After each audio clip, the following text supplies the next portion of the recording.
Hoje vamos estudar o algoritmo de Floyd-Warshall e para esse algoritmo a entrada é a mesma do algoritmo de Dijkstra. Então, aqui embaixo, um digrafo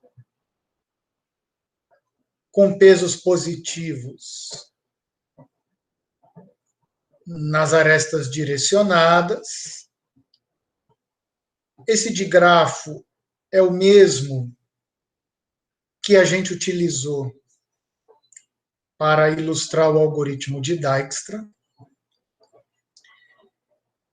Essa matriz de pesos também não é novidade para vocês, ela já foi explicada quando a gente estudou a entrada do algoritmo de Dijkstra. Então, é a mesma maneira de representar a entrada do problema. Tá? Só que a questão do problema agora é um pouquinho diferente. No algoritmo de Dijkstra, nós queríamos calcular caminhos mínimos de uma raiz previamente escolhida a todos os demais vértices. No algoritmo de Floyd-Warshall não há raiz. O problema é diferente, ele se propõe a resolver mais coisas. Então, o problema é o seguinte: dado um digrafo G com pesos positivos nas arestas, determinar caminhos mínimos entre todos os pares ordenados VW de vértices do digrafo. Então, eu não quero apenas calcular caminhos mínimos de uma raiz aos demais vértices. Eu quero calcular caminhos mínimos entre todos os possíveis pares origem-destino de vértices. Por que eu escrevi par ordenado aqui? Porque o caminho mínimo de V para W não é igual ao caminho mínimo, caminho ótimo de W para V. Tá bom? Aqui tem um exemplo bem simples. O caminho ótimo para ir do vértice 1 para o vértice 2 custa 1. Tá? Mas o caminho ótimo para ir do vértice 2 para o vértice 1 não custa 1, porque eu tenho que seguir a orientação das arestas. Então, o melhor que eu posso fazer é ir do vértice 2 para o vértice 3, aqui eu pago uma unidade, e depois do vértice 3 para o vértice 1, pago mais uma unidade. Então, eu faço aqui como se fosse um roteamento no vértice 3, e o caminho ótimo para ir de 2 a 1 tem custo 2, que é diferente do custo de 1 para 2. Tá bom? Então, aqui não tem uma raiz, nesse problema não há raiz, e ele se propõe a uma pergunta muito mais ampla. Que eu quero todos os caminhos ótimos, todos, de uma vez só. Então, a primeira coisa que a gente pensa é o seguinte: bom, se esse algoritmo de Floyd-Warshall vai resolver esse problema, então esse algoritmo deve ter provavelmente uma complexidade de tempo maior, porque ele vai ter que resolver mais coisas, calcular mais coisas. Ok? É como se eu rodasse N algoritmos de Dijkstra, correto? Rodar o algoritmo de Dijkstra com raiz 1, aí calcula todos os caminhos mínimos partindo de 1. Depois roda um algoritmo de Dijkstra com raiz 2. Só que essa estratégia vai ser um pouco custosa. A gente vai ver que o Floyd-Warshall pode resolver um pouquinho melhor do que rodar N vezes o algoritmo de Dijkstra. De qualquer forma, o algoritmo de Floyd-Warshall vai ter uma complexidade maior do que o de Dijkstra. Uma única execução do algoritmo de Dijkstra. Lembrando que não podemos confundir algoritmo com problema. Tá bom? O problema é esse aqui. Eu quero calcular todos os caminhos mínimos. Uma possível solução é rodar N vezes o algoritmo de Dijkstra. Isso me dá um outro algoritmo, chamado, vamos dizer assim, de Dijkstra completo, que ele roda para todos os pares. Outra solução é rodar o Floyd-Warshall. E haveria ainda outras soluções. Nós vamos usar essa solução porque ela é consagrada e é bem simples de entender. Então, o que eu quero como resposta? Como resposta, aqui nessa parte direita, embaixo do slide, eu quero uma matriz solução que tem os custos de todos os caminhos mínimos. De 1 para todos os demais vértices, de 2 para todos os demais vértices, de 3 com origem 4, com origem 5, e assim por diante. Então, eu vou transformar essa matriz de entrada nessa matriz com os custos finais de todos os caminhos ótimos. E mais do que isso, eu vou bolar uma maneira de conseguir computar todos os caminhos ótimos, não só os custos dos caminhos, mas os próprios caminhos. Qual é a ideia do algoritmo? A ideia é bem simples.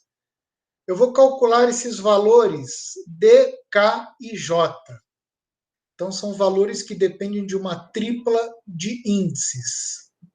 O K, o I e o J. Vamos ver o que isso significa?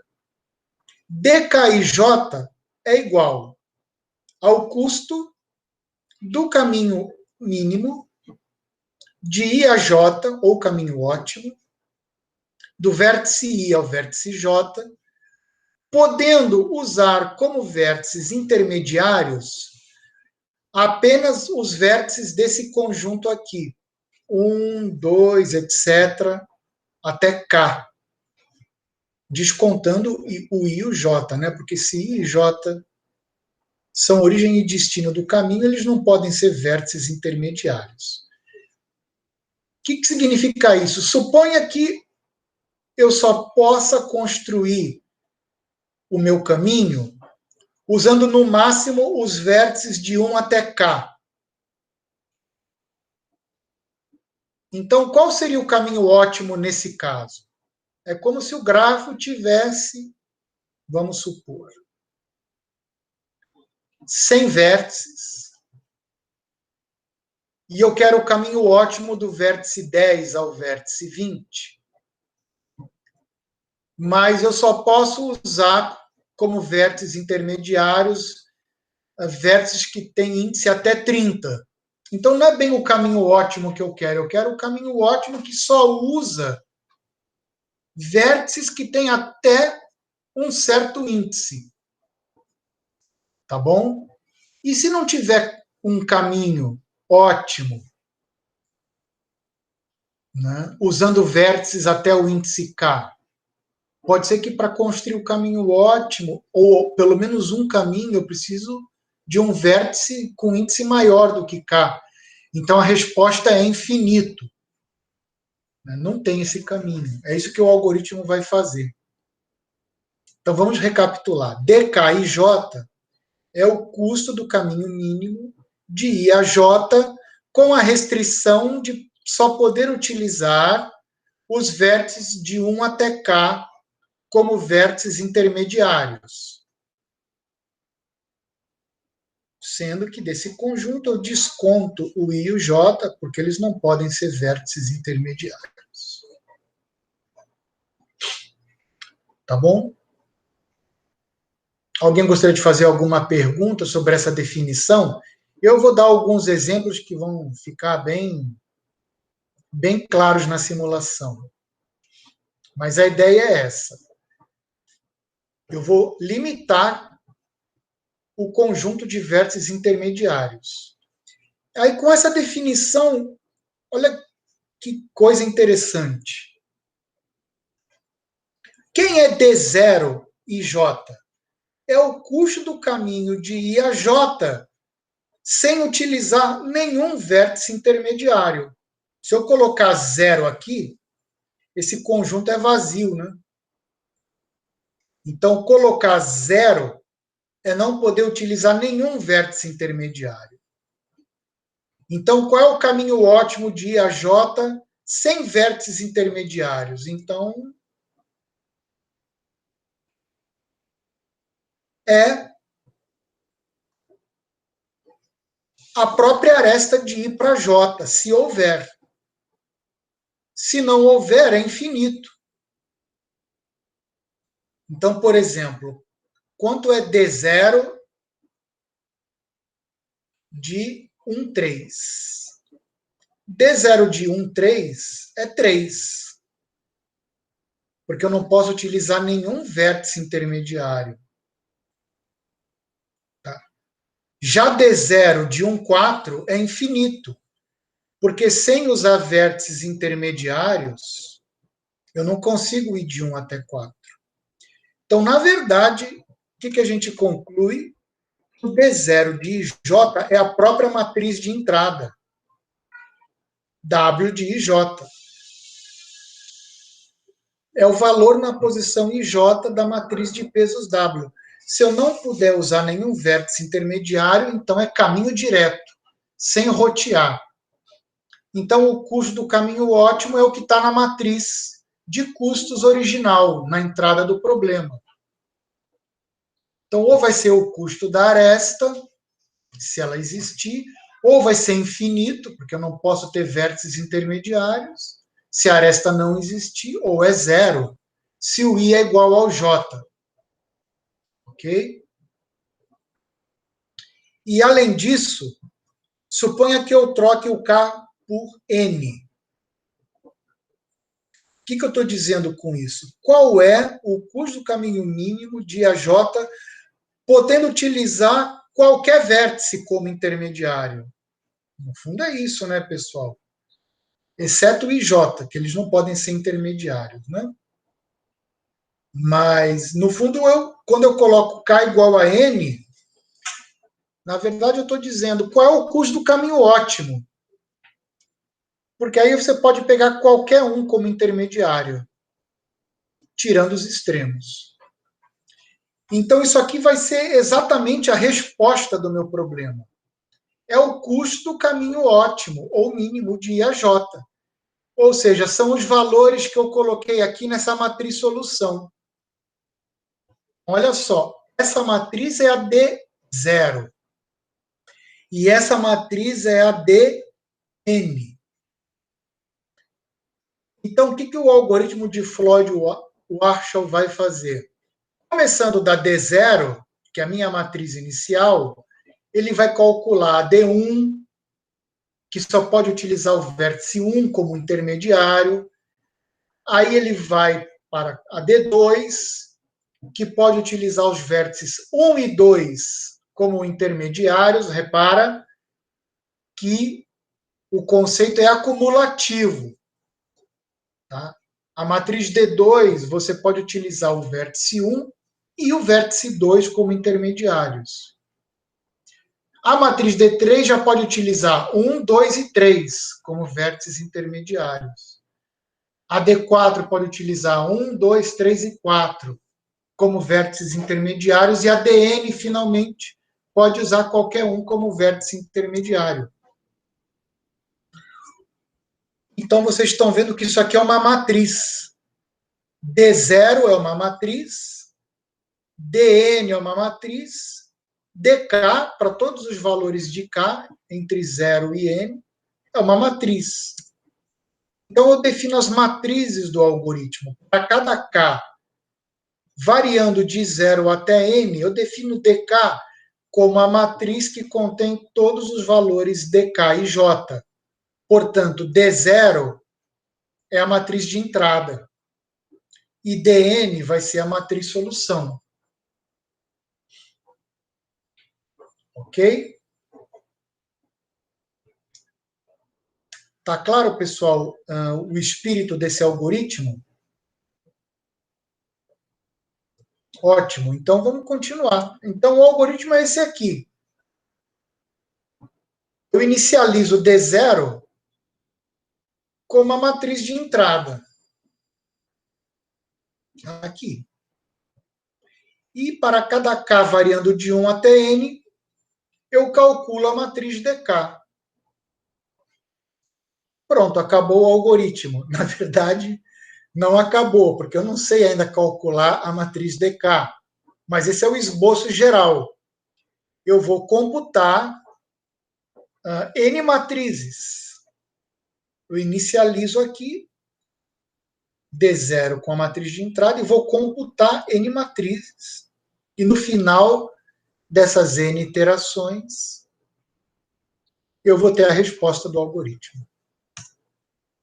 Como eu calculo essa matriz DK?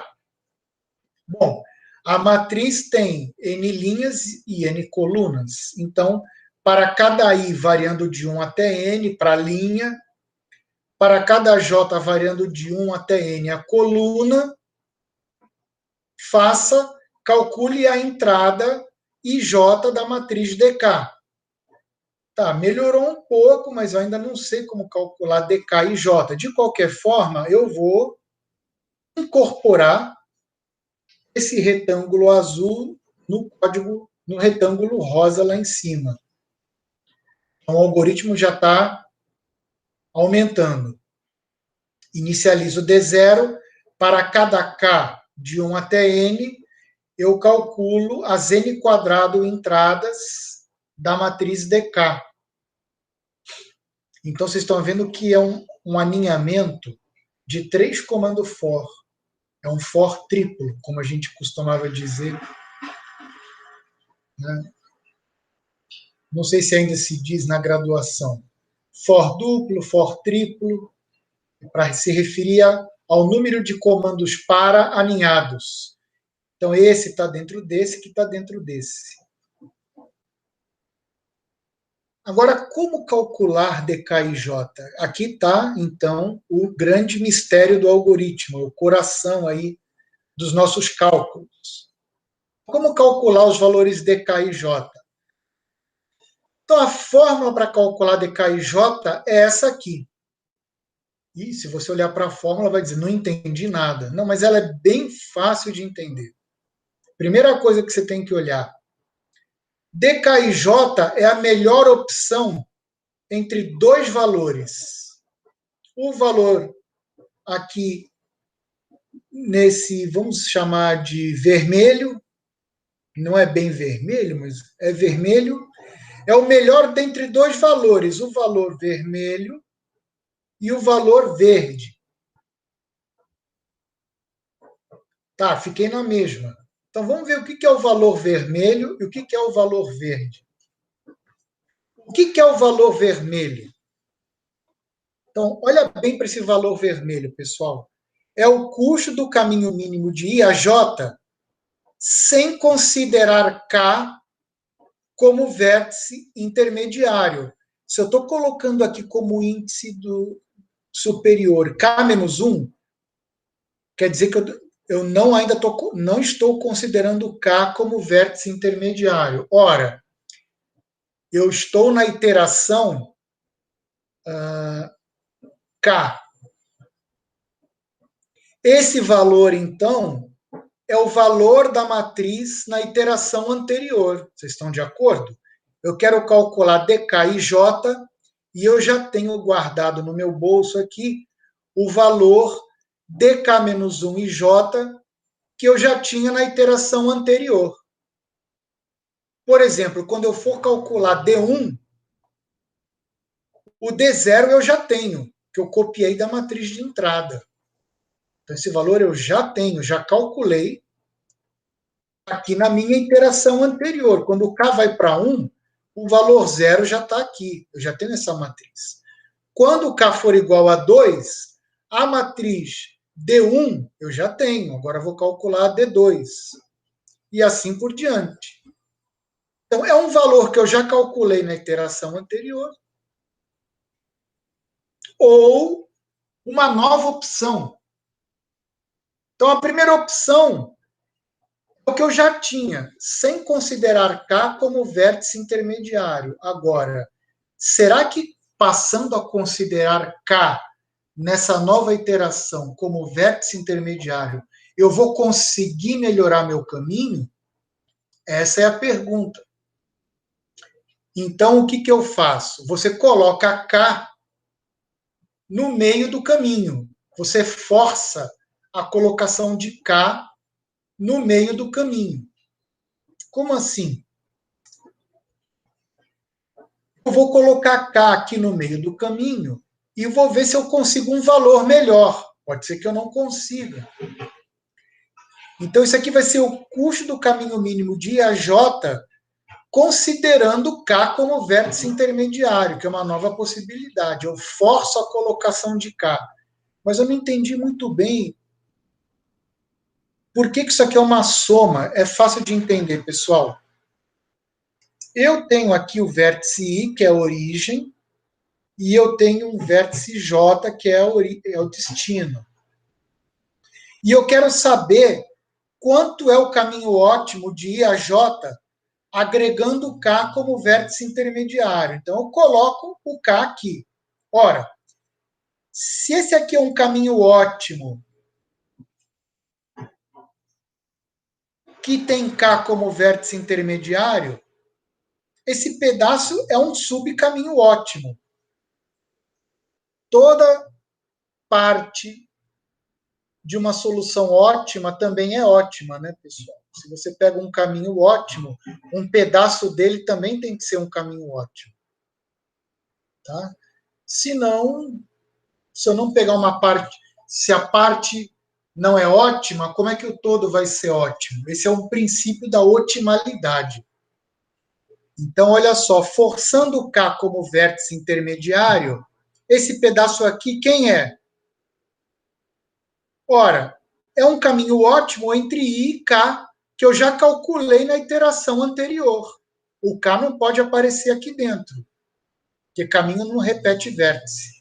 Então, isso aqui nada mais é do que o custo do caminho ótimo de I até K, usando os vértices até K-1, porque o K não pode estar aqui dentro.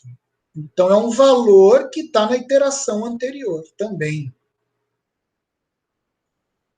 E o segundo pedaço do caminho ótimo? É um caminho ótimo de K até J, sem utilizar K como vértice intermediário. Então, eu coloco aqui em cima K-1, que é um outro valor que também está na iteração anterior. Muito interessante isso. Então, eu forço K e pego dois valores da matriz anterior. O caminho ótimo de I até K, mais, né, agregado a um caminho ótimo de K até J. Né? É esse custo mais esse custo. Vocês entenderam essa explicação? Recapitulando, vai ser o melhor entre dois valores, o que eu já tinha, que é o valor vermelho, e um novo valor verde, que é forçando K no meio do caminho. E eu vou pegar o melhor dos dois. Se isso aqui melhorar, eu vou pegar esse. Senão, eu continuo com esse.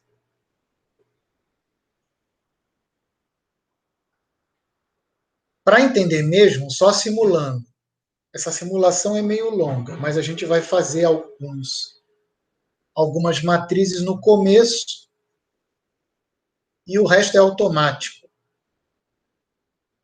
Uma coisa muito legal desse algoritmo é o seguinte: para calcular a matriz da iteração K, você só precisa dos valores tabelados na matriz da iteração anterior. Estão vendo aqui? Eu pego o valor tabelado na matriz dk-1, aqui, aqui e aqui.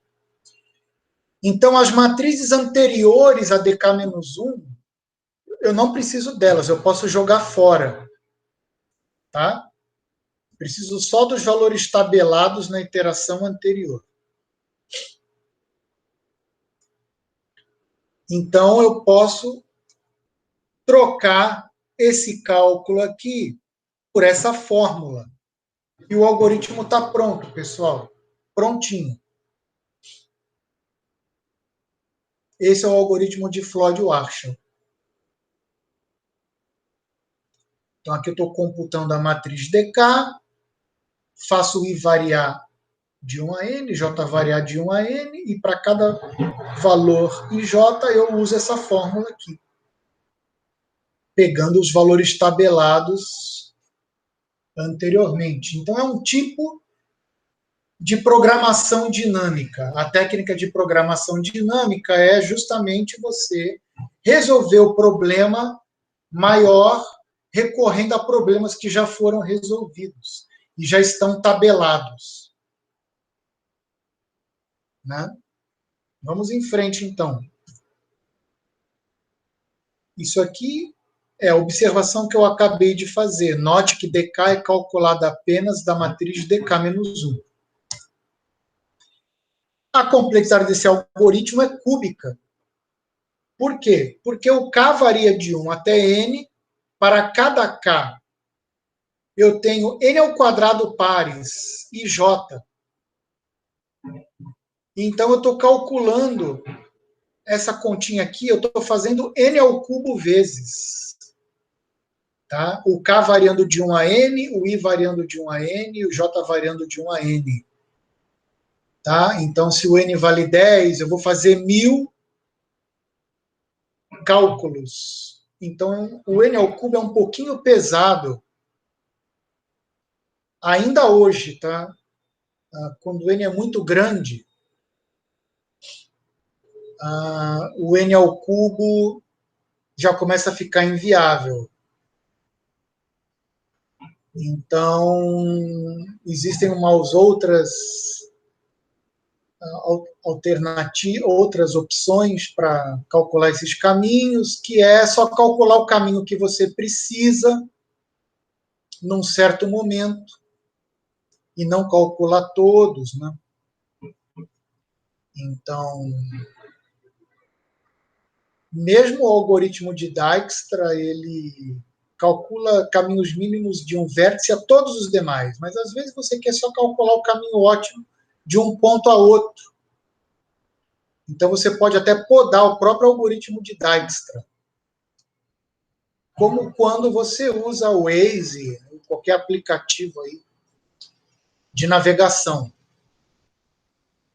Mas se você quer calcular todos os caminhos ótimos, se essa matriz é fixa, e você vai ter que consultar os valores dos caminhos ótimos com muita frequência, vale a pena você investir nesse algoritmo cúbico e deixar tudo calculado de uma vez só, porque na sua aplicação você sabe que vai ter que consultar essa matriz muitas vezes. Então agora vamos ver como roda esse algoritmo.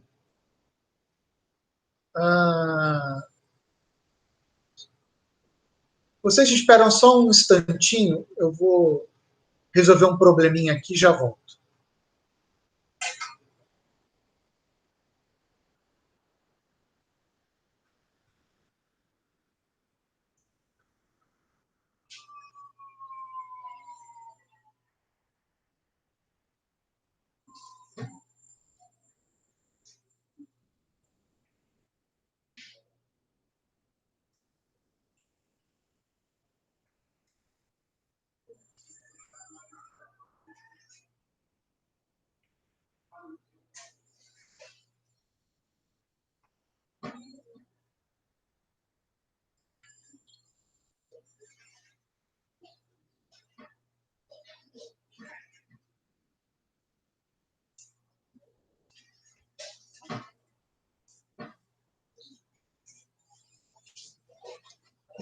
Ok, pessoal, estou de volta. Então, vamos ver como que eu calculo a matriz D1, a matriz da primeira iteração. Então, eu vou começar calculando a posição 1, 1. Tá? Então, o K é igual a 1, que é a matriz da primeira iteração, o I é igual a 1 e o J é igual a 1. Bom, aqui, pessoal, a gente está vendo que isso não tem como melhorar, né? Porque o caminho ótimo de 1 até 1 já vale 0. Isso aqui já está calculado. Então, não adianta nem acrescentar o vértice 1 como vértice intermediário entre 1 e 1. É muita redundância. Aí alguém poderia me perguntar, eu não entendi uma coisa. Normalmente a gente quer que a origem e o destino, no caso 1 e 1, sejam diferentes, realmente. Então, essa diagonal principal da matriz D1 vai ser toda zerada, e da matriz D2 também, e da matriz D3 também. Isso aí nunca vai mudar, mas o algoritmo, por simplificação, ele calcula mesmo assim. Não vai fazer muita diferença você colocar um if para proteger os casos em que I é diferente de J. Você vai ter que perguntar se I é diferente de J. É praticamente a mesma complexidade de fazer esse cálculo de uma vez. Né? Mas, enfim, pode ser evitado de alguma forma esses cálculos redundantes. Outra coisa que alguém vai me perguntar, adianta colocar um vértice que é igual à origem ou igual ao destino? Pessoal, não adianta nada, né? Colocar um vértice que é igual à origem ou ao destino não vai dar um caminho ótimo. Você vai fazer como se fosse um loop. Então, isso também não vai fazer muito sentido. Né? Mas, mesmo assim, o algoritmo calcula, mas a gente já sabe que isso não vai gerar um caminho ótimo. Eu tenho a origem 5, o destino 9. Se eu colocar o 5 no meio, não vai adiantar nada, né? Porque aí eu vou de 5 para 5, vai dar custo zero, depois eu vou de 5 para 9, isso é uma redundância. Mesmo assim, o algoritmo vai calcular, porque só para simplificar o código.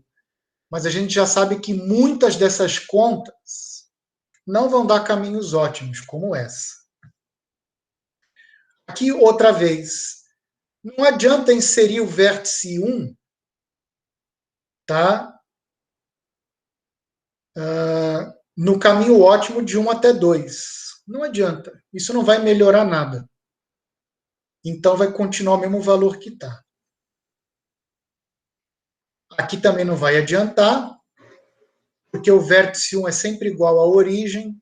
Aqui também não vai adiantar, e aqui também não vai adiantar. Então, você está vendo que a primeira linha da matriz D1 não vai mudar nada, porque o K é igual ao I. Tá certo? Então, você pode evitar até o cálculo dessa linha aqui, se você quiser. Você simplesmente vai copiar os valores. Mas, enfim. Copiar os valores ou fazer essa continha não vai dar muita diferença na hora de obter a matriz D1. Agora, vamos para a segunda linha.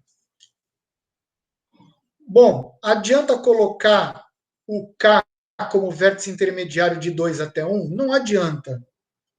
Né? Porque o K ser igual ao destino agora não vai fazer nenhum efeito. Então, aqui vai continuar o infinito que já estava. Aqui também não adianta, porque o caminho ótimo de 2 até 2 já era 0, não vai mudar.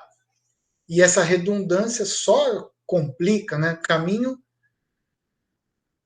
ótimo de 2 até 1, mais o caminho ótimo de 1 até 2. Também isso é uma redundância absurda.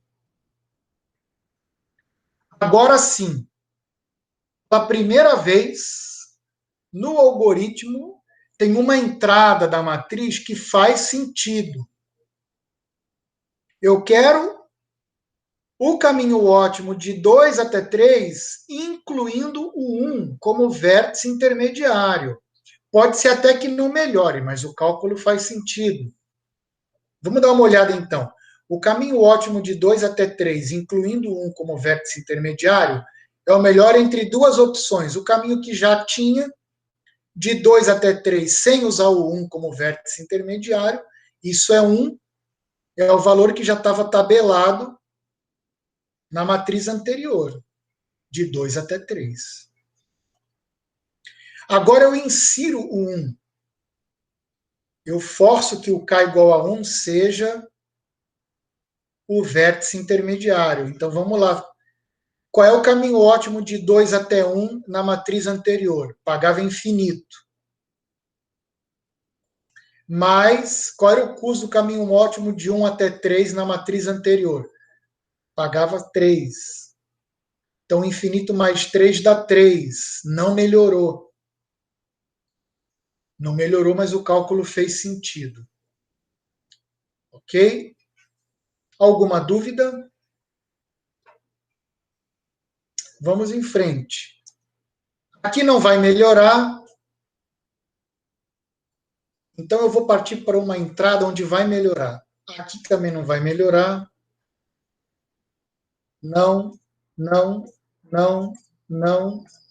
Melhorou. Primeira vez que o algoritmo, na primeira iteração, vai produzir uma melhora. Atenção, isso aqui é a primeira entrada que eu vou trocar um infinito. Tá vendo? A entrada de 3 para 5, que eu estou marcando aqui com o laser na matriz D0, vai melhorar para 7. Vamos ver por quê. O caminho ótimo de 3 a 5, passando pelo permitindo 1 como vértice intermediário, vai ser o ótimo da iteração anterior, que era infinito. Por quê? Porque eu não tinha aresta de 3 para 5. Então, isso aqui era infinito.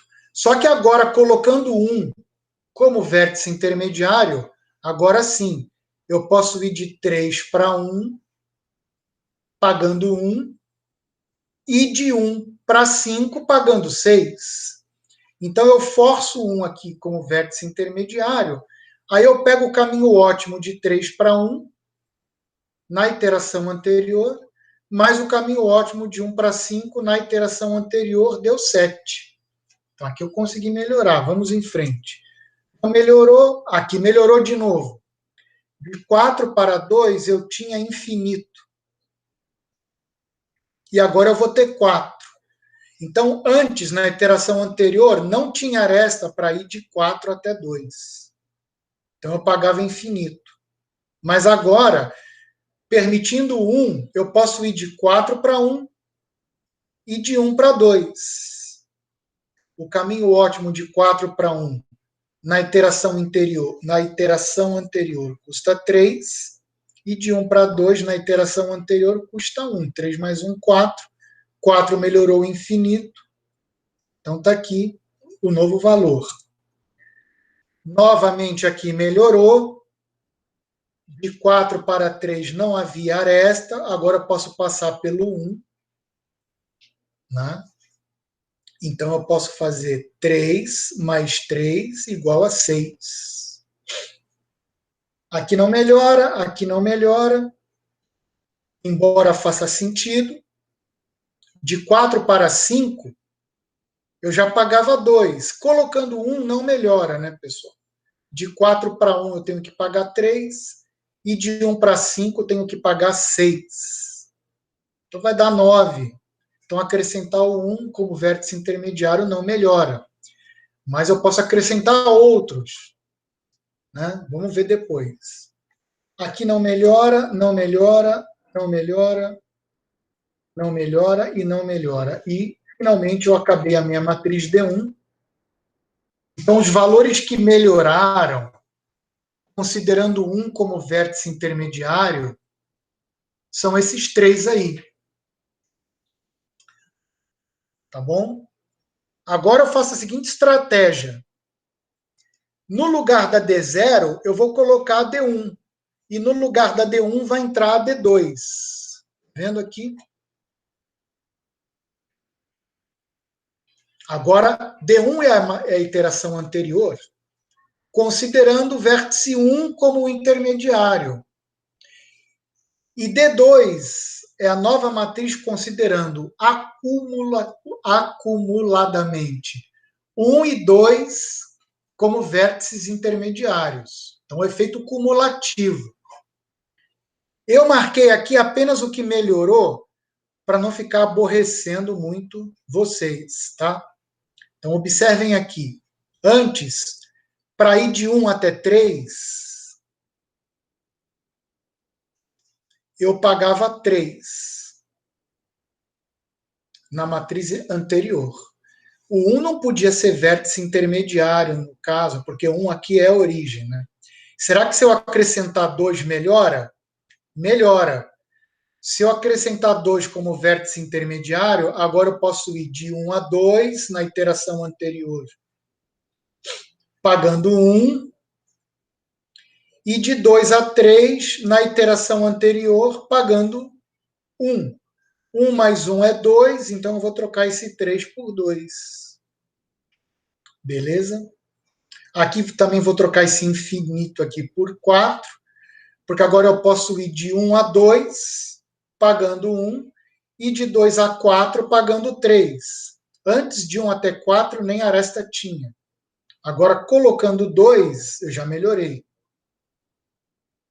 Agora, muito interessante vai ser esse 5 que está aqui. Atenção para esse exemplo aqui.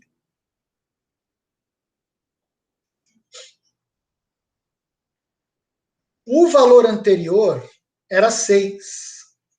E no D0 era infinito. Por que eu consegui esse 6? Porque eu botei o 1 como vértice intermediário. Na iteração anterior, eu fiz de 4 para 3, não é?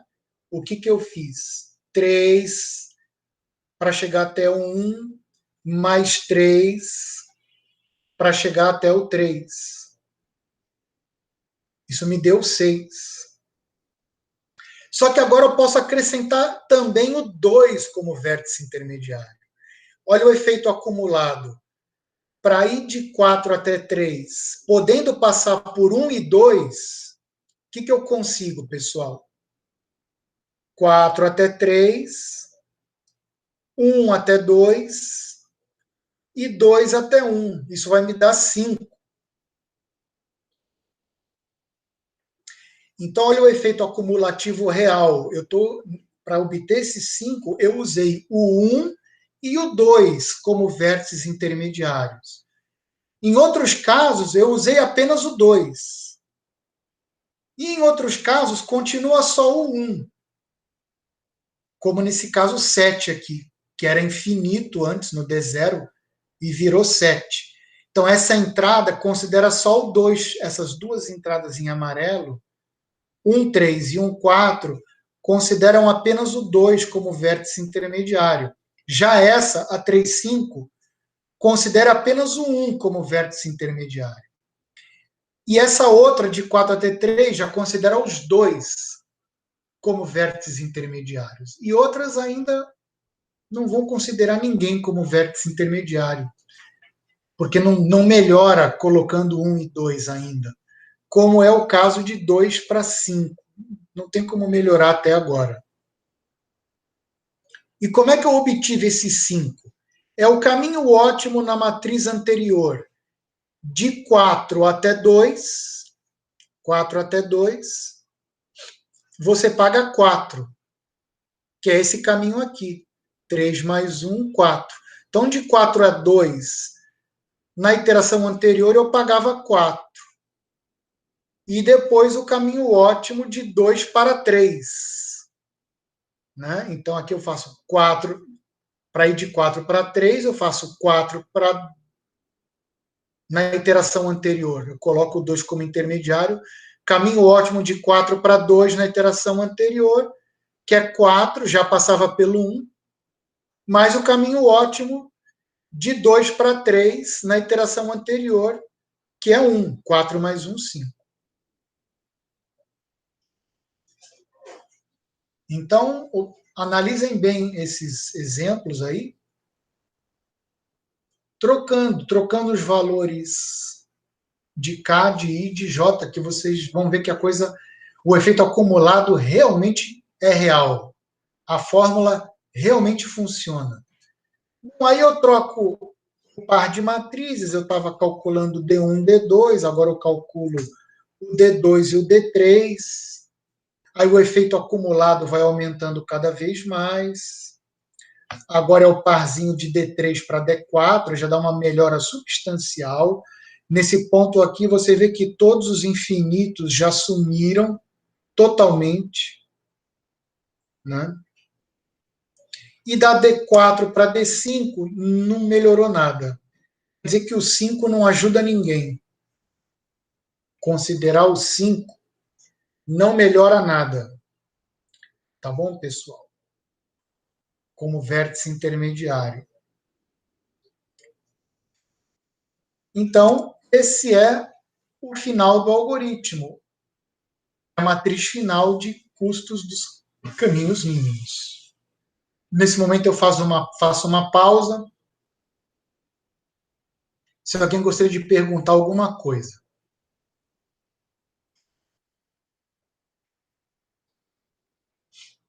Ok. Então eu que vou fazer a pergunta. Talvez numa aula presencial, o pessoal fica mais à vontade, né? E faça mais perguntas. Mas tudo bem. Eu vou fazer então a pergunta, que é a seguinte.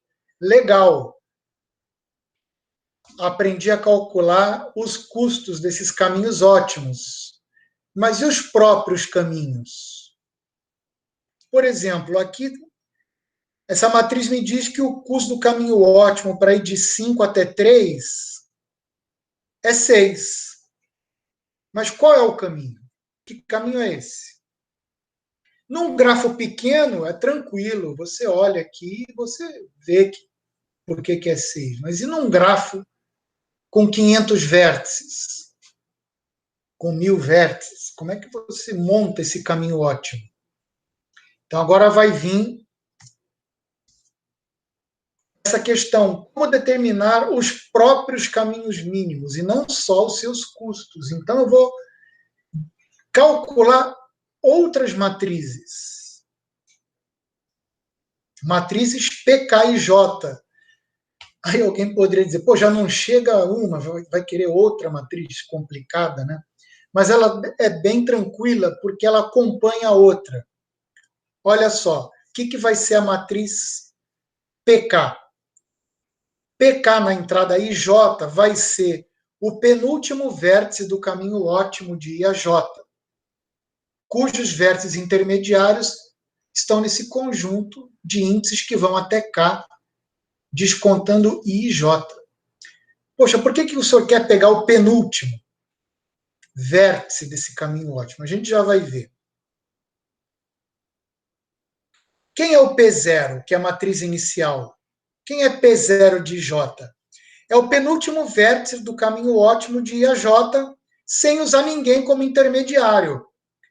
Então, se houver aresta de I até J, o penúltimo vértice é o I. Tá claro? Eu não posso usar ninguém como vértice intermediário. Então, se houver aresta de I a J direcionada, o penúltimo vértice é o I. Caso contrário, não é ninguém. Porque não tem aresta direcionada de I para J. Então, essa aqui é a minha matriz inicial. O caminho ótimo de 1 até 1 não tem ninguém, não tem penúltimo vértice aqui. O penúltimo vértice do caminho ótimo de 1 a 2 direto é o 1, de 1 a 3 é o 1, porque tem aresta, de 1 a 4 não é ninguém, porque não tem aresta de 1 para 4, de 1 para 5 é o próprio 1, porque tem aresta de 1 para 5, e assim por diante. E aí, dentro do algoritmo de Floyd-Warshall, eu vou inserir o cálculo dessas matrizes PK. Da mesma forma, para cada K de 0 até N, eu vou definir essa matriz PK com todos esses valores aí, dos penúltimos vértices no caminho ótimo. E como que eu calculo PK e J? Bom, nesse quadradinho verde água aqui, já vimos como calcular o DK. Então vai ter duas opções. Se o melhor valor dentre esses dois é o vermelho, ou seja, se DK-1 e J, que é o valor vermelho, é menor ou igual que a soma dos dois valores verdes, ou seja, os valores verdes no máximo empatam, mas não melhoram. Então não tem que mudar nada. Então, se a melhor opção for ainda o valor vermelho, então o penúltimo vértice do caminho mínimo de I a J nessa iteração é o mesmo da iteração anterior. Não mudou nada. Tá? Se calcular essa soma aqui em verde não melhora, no máximo empata, então eu fico com o custo da iteração anterior e fico com o penúltimo vértice da iteração anterior também. Ok? Não mudou nada. Eu vou buscar o penúltimo vértice na matriz da iteração anterior. E se melhorou? Quem é o novo penúltimo vértice do caminho ótimo? Está aqui, pessoal. Quando essa opção em verde aqui é a melhor, eu coloquei o K como vértice intermediário, eu obtive um custo melhor de um caminho que passa por K. O novo penúltimo vértice é esse aqui. Ou seja, onde eu vou buscar esse vértice? É o penúltimo vértice do caminho ótimo de K até J na iteração anterior. Então, é o penúltimo vértice do caminho mínimo de K a J, tá aqui, na iteração anterior, que é a iteração que não considera K como vértice intermediário. Né? No caminho ótimo de K a J, o K não aparece aqui. Então, eu escrevo aqui K-1, é a iteração anterior. É muito simples. Ok? Alguma dúvida? É bem tranquilo. Então, uma nova modificação no Floyd-Warshall.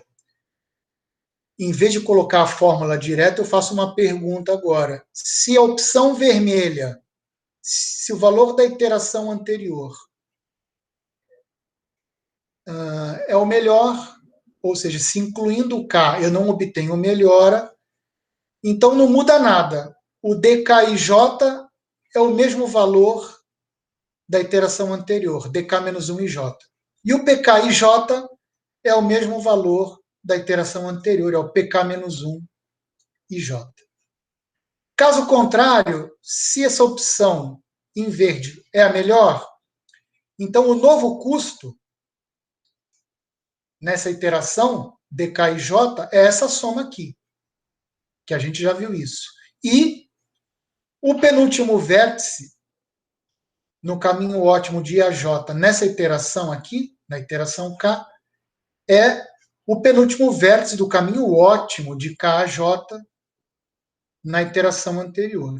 Porque eu pego a segunda metade e o penúltimo vértice da segunda metade desse novo caminho aqui. Então, pronto, eu equipei o meu algoritmo de Floyd-Warshall com uma ferramenta poderosa para calcular os caminhos mínimos. E eu não vou fazer, é muito tedioso simular todo o cálculo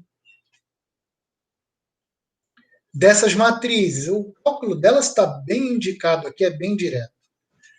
Já estou mostrando aqui a matriz final desses penúltimos vértices.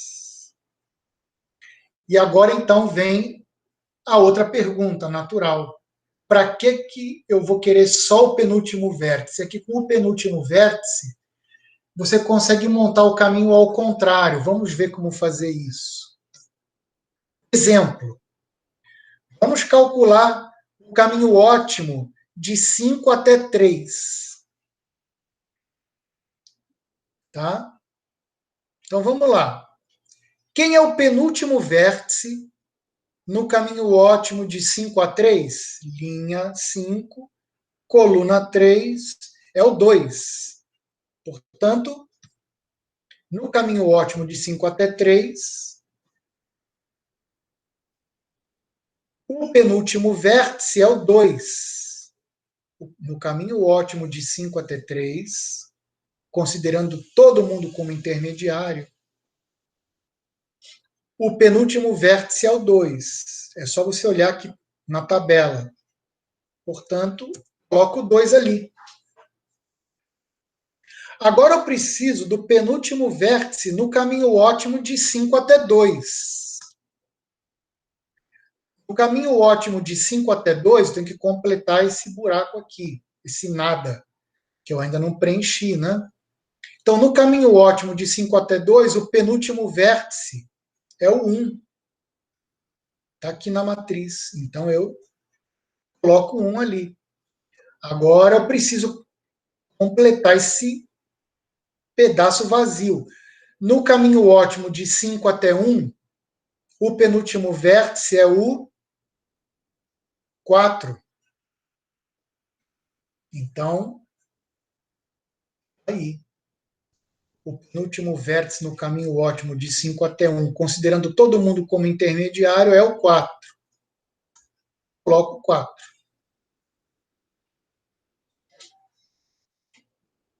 Agora, no caminho ótimo de 5 até 4, quem é o penúltimo vértice? É o próprio 5. Então, aqui chegamos finalmente numa aresta direta, pessoal. Aí, de 5 até 4, otimamente, o penúltimo vértice é o próprio 5 e o caminho está pronto. Você montou ele ao contrário. Aí você vai me perguntar como que não vai repetir vértice nenhum nesse caminho? Bom, tranquilo, né? Se eu quero o caminho ótimo de 5 até 3, é claro que nem o 5 nem o 3 vão aparecer aqui. Vai aparecer alguma outra coisa como penúltimo vértice. Tá? Agora, eu já sei que no caminho ótimo de 5 até 3, não pode aparecer nem o 3 e o 2 não vai aparecer de novo, senão o caminho fica dando volta. Então, o próximo vértice que vai completar aqui não vai ser nem o 2 nem o 3, vai ser um cara novo, que é o 1. Esse efeito é acumulado. Agora, obviamente, para ir de 5 até 1, eu não vou ficar passando pelo 2, senão eu vou ter que passar pelo 2 de novo. Esse caminho nunca vai ser ótimo. Nem vai ser o 3, senão eu vou do 5 para o 3 e depois de novo para o 3. Esse caminho ótimo fica dando voltas inúteis. E eu não vou passar de novo pelo 1. Então, os vértices que vão aparecendo vão sendo todos diferentes, de trás para frente. E assim você monta o caminho ótimo e você tem não só o custo, como o próprio caminho. E com isso, encerramos o algoritmo de Floyd-Warshall. Então, eu fico aberto aí para alguma dúvida que alguém tenha.